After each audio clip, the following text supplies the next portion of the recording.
Symbole de la gastronomie et des arts de la table à bord des paquebots, la salle à manger du Normandie.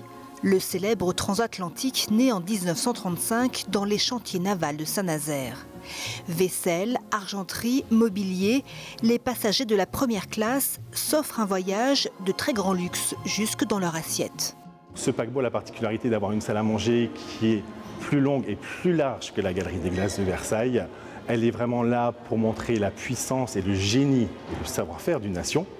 Elle peut accueillir plusieurs centaines de passagers et on a des menus de plus de 80 références différentes qui sont proposées lors de chaque service. Je parle bien du petit déjeuner, déjeuner et dîner. Suprême de grappe fruits de Normandie, caviar frais mal au sol ou encore filet de turbotin ruban bleu. Quelques mets sur un menu élaboré pour 700 passagers. Dans les coulisses, des brigades de cuisiniers, commis, pâtissiers mettent en musique la partition culinaire rédigée par un homme.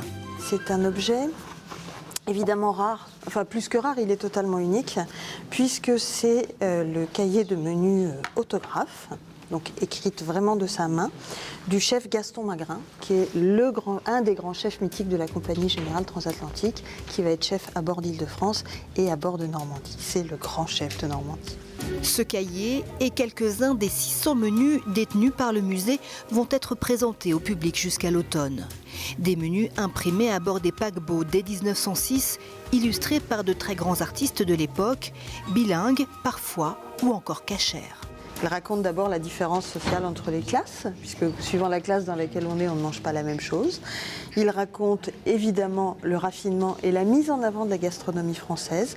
C'est vraiment un argument commercial pour la Compagnie Générale Transatlantique. Et on va proposer des mets qui proviennent de différentes régions françaises pour s'ancrer dans cette tradition culinaire. Ça raconte aussi les soins qu'on apporte à certains passagers.